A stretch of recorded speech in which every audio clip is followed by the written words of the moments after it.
जय हिंद दोस्तों। आप सभी का स्वागत है आपके अपने सैनिक वेलफेयर यूट्यूब चैनल में।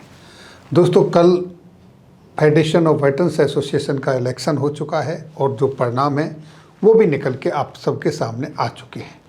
अब हमारे एक साथी पत्रकार बंधु ने नए लीगल एडवाइज़र जो आप देख रहे हैं बीपी वैष्णव जी, उनसे कुछ सवाल पूछे तो उन्होंने बड़े बेबाक तरीके से सारी घटनाक्रम को बताया और क्या मूल मंत्र दिया, किस तरीके से ओआरओपी, किस तरीके से एमएसपी, किस तरीके से जवानों के साथ जो विसंगतियां हो रही हैं उनका निवारण होगा, उसका एक मूल मंत्र दिया।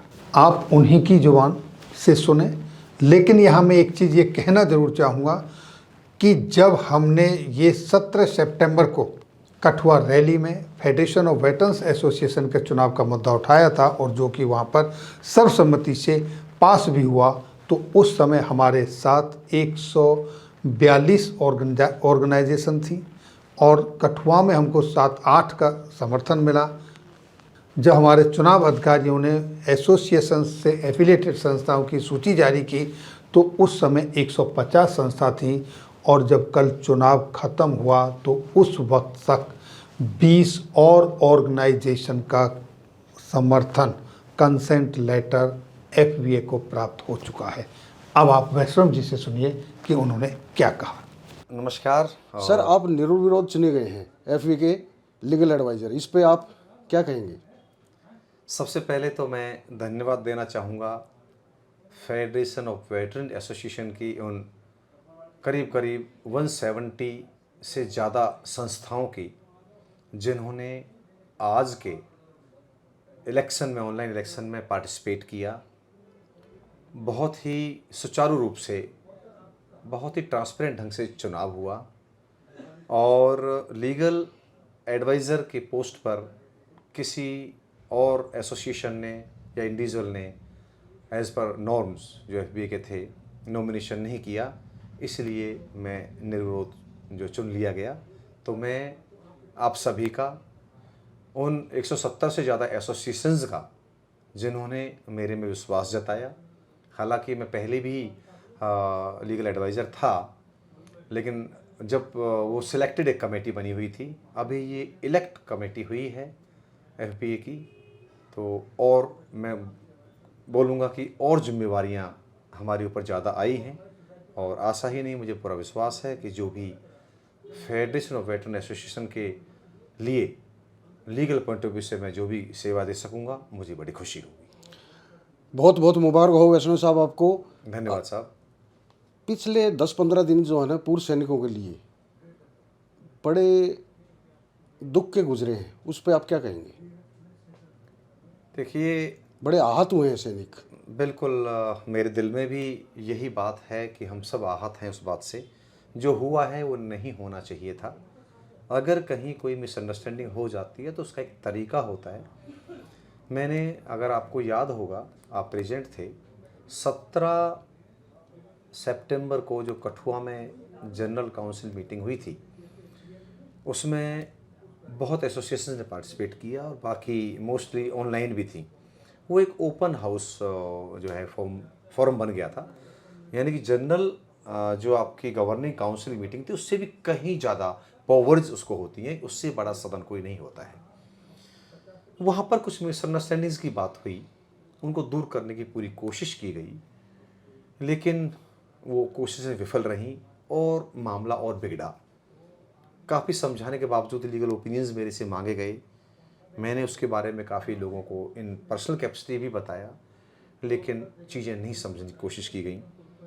और उस दिन ये डिसीज़न हुआ कि जो एडहॉक कमेटी बनी हुई है, इसका कार्यकाल अब समाप्त होता है और अब इलेक्शन होने चाहिए, और उस डिसीज़न का ही आज पार्ट था कि ये इलेक्शंस हुए।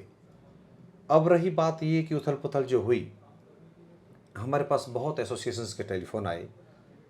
उन्होंने ये जानना चाहा कि ये ऐसा क्यों हो रहा है।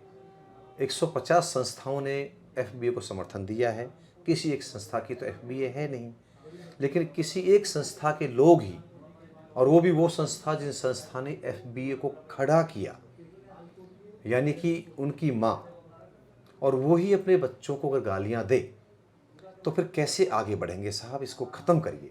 तो हमने काफ़ी लोगों को कहा कि हम कोशिश अपने लेवल पे कर रहे हैं, लेकिन कोशिश दोनों तरफ से होनी चाहिए। वो कोशिश हम कामयाब नहीं हो पाए। और दुख की बात ये है कि उस संस्था का जो मदर संस्था है, मैं आज भी आपके चैनल के माध्यम से ये कहना चाहूँगा कि सबका सैनिक संघर्ष कमेटी ने जेसीओ जवान की आवाज़ को उठाया, उनको इकट्ठा किया। आज जो आवाज़ आप चारों तरफ सुन रहे हैं, अगर इसका श्रेय जाता है तो उन्हीं को जाता है। उनके जितने भी मेंबर्स हैं बहुत ही डेडिकेटेड और बहुत ही निस्वार्थ लोग हैं, बड़े मेहनती लोग हैं, बड़े डेडिकेटेड हैं। हरभाल भाई को तो पेट में अल्सर तक भी हो गए, मुझे ये बात ओपन नहीं करनी चाहिए। वो बीमार भी हो गए क्योंकि वो भूख हड़ताल पे बहुत दिन बैठे, लेकिन कुछ ऐसे अनअवॉइडेबल कारण हुए जिसकी वजह से आज ये सिचुएशन पैदा हुई। मैं चाहूँगा कि सब लोग अपनी अपनी जिम्मेवारी समझें और अपने आप को किसी भी संस्था से बड़ा ना समझें। फेडरेशन ऑफ वेटरन्स एसोसिएशन किसी एक की नहीं है, वो अब लगभग 170 से ज़्यादा एसोसिएशंस की एक हेड बन चुकी है। उसमें हम विश्वास जताएं और आगे की मूवमेंट की हम तैयारी करें। अब जहाँ तक कौन इसके लिए जिम्मेवार है, कौन जिम्मेवार नहीं है, ये एक आत्ममंथन की ज़रूरत है।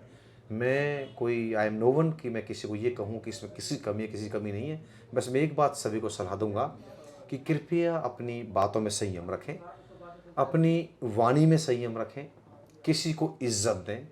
मैं आपको गाली दे करके अच्छा नहीं बन सकता, मेरा ये मानना है। मुझे अपनी कमी देखनी होगी, मुझे अपनी सीमाएं देखनी होंगी और उसके बाद ही मैं इज्जत के काबिल बन सकता हूँ। मैंने चाहे कितनी मेहनत की है, अगर मैं अपने बेटे को आज गाली जिसको मैंने पाल के जन्म दे के पाल के बड़ा किया, अगर आज उसको गाली देने लग जाऊँगा तो बच्चा भी शायद मेरी इज्जत करना बंद कर देगा। तो बहुत ही कॉमन बात है कि मुझे एक मैच्योर, हम लोग अनुशासित लोग हैं, एक्स सर्विसमैन है, सभी भाई बराबर के हैं। हमें कोई अधिकार नहीं, अगर मैं आपको इज्जत नहीं दे सकता तो मुझे कोई अधिकार नहीं है मॉरली और लीगली कि मैं आपको अपशब्द कहूँ या ऐसी बातें कहूँ जो मुझे नहीं कहनी चाहिए। आपकी आगे की रणनीति क्या होगी अब? सर ये तो अभी कहना बड़ा प्रीमेच्योर हो जाएगा। इसके लिए कॉम्पिटेंट लोग हैं, प्रधान जी हैं, जनरल सेक्रेटरी हैं, जो अभी नवनिर्वाचित टीम ऑफिशियली अनाउंस होगी। अब मैं तो अपने बारे में कह सकता हूँ, अभी सभी एसोसिएशन से कॉमन जो बात है वो मैं आपको बता रहा हूँ कि सभी एसोसिएशन से बात करके, उनसे मीटिंग करके और रणनीति तैयार की जाएगी। और मेरा ये मानना है कि जब तक हम सभी वेटरन्स एसोसिएशंस, चाहे वो वॉइस ऑफ एक्स सर्विसमैन है, चाहे भी रेवाड़ी में बहुत संस्थाओं ने रैली की, साबका संघर्ष कमेटी ने रैली की, एफबीए ने रैली की, जितनी भी संस्था इकट्ठा हो करके एक आवाज़ नहीं बनेंगी तब तक हमारी आवाज़ बुलंद नहीं होगी।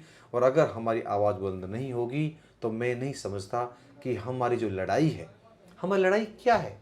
मुझे बड़ा दुख के साथ ये कहना पड़ रहा है कि रिसेंटली जो 2 वीक का भी आपने क्वेश्चन उठाया था, उसमें हम अपने जो हमारा टारगेट था उससे भटक गए। हमारा टारगेट है अंग्रेज़ों के काले कानून जो आज भी इंडिया की डिफेंस फोर्सेस में एग्जिस्टेंस में हैं, आज भी वो बिल्कुल प्रिवेल हो रहे हैं। हमारे जवानों को इसी हिसाब से ट्रीट किया जा रहा है। हम उनके खिलाफ लड़ रहे हैं, हम डिस्क्रिमिनेशन के खिलाफ लड़ रहे हैं, हम विसंगतियों के खिलाफ लड़ रहे हैं, हम विद इन सर्विस और आउटसाइड द सर्विस जो हमारे साथ व्यवहार होते हैं हम उनके खिलाफ लड़ रहे हैं। लेकिन हम आपस में ही लड़ बैठे। हमें आपस में मनमुटाव को, देखिए मेरे आपके विचार नहीं मिलेंगे, हाथ की उंगलियां बराबर नहीं हो सकती, मेरे आपके विचार कैसे एक हो जाएंगे। लेकिन हम दोनों का जो मकसद है आंदोलन, चाहे 1 रैंक 1 पेंशन है, एमएसपी है, डिसेबिलिटी पेंशन है, विडो पेंशन है, वट जितनी भी हमारी विसंगतियां हैं, हम उसके खिलाफ सरकार के पास जा रहे हैं। हम जो हमारे ऑफिसर्स लॉबी है जिन्होंने जवानों के नाम पे गवर्नमेंट को मिसगाइड किया, हम उसके खिलाफ अपनी आवाज़ बुलंद करना चाहते हैं। और उसमें हम अगर आपस में ही भिड़ जाएंगे तो हमारी आवाज़ को गवर्नमेंट कैसे सुनेगी। यही तो वो चाहते हैं, यही तो अफसर लॉबी चाहती है और वही हम कर बैठेंगे। तो मैं आपके चैनल के माध्यम से सभी लोगों को ये रिक्वेस्ट करूंगा कि आप प्लीज़ कॉमन मिनिमम प्रोग्राम बनाएं और एक प्लेटफॉर्म पे आएँ सभी संस्थाएं अच्छा अपना अपने काम कर रही हैं, सभी संस्थाएं अपने जवान जेसीओज के फेवर के लिए, उनके वेलफेयर के लिए काम कर रही हैं, अपनी आवाज़ को बुलंद बनाने के लिए। This is the need of the hour कि हम सभी एक हों, एक दूसरे के प्रति दुर्भावनाओं को छोड़ें, किसी को गाली गलौज करना छोड़ें। और FBA जो कि एक बहुत बड़ी संस्था है, इसकी जिम्मेवारी बहुत बड़ी है, इसके हाथ मजबूत करें, इसमें विश्वास करें और आगे की रणनीति के अनुसार आगे कार्य करें। तो अभी आपने लीगल एडवाइज़र को सुना, अब समय आ गया है कि जितने भी हमारे पूर्व सैनिक हैं जो एक ही लक्ष्य के लिए अलग अलग अलग अलग खेमों में लड़ रहे हैं, सबको एकत्रित हो जाना चाहिए। एक कॉमन मिनिमम प्रोग्राम के साथ सबको आगे बढ़ना चाहिए और कोई भी कॉल देने से पहले, कोई भी मूवमेंट चलाने से पहले आपस में सलाह मशवरा करना चाहिए। ये मेरी व्यक्तिगत राय है और हम बहुत जल्दी अपनी कार्यकारिणी की मीटिंग करके अपने आगे के प्रोग्राम आपके सामने घोषित करेंगे कि FBA के अब आगे एक्शन क्या है। तो ये थी जानकारी आज की इस वीडियो में, और फिर मिलेंगे आपके वेलफेयर से जुड़ी हुई किसी अन्य जानकारी के साथ अगली वीडियो में। तब तक के लिए जय हिंद, जय भारत।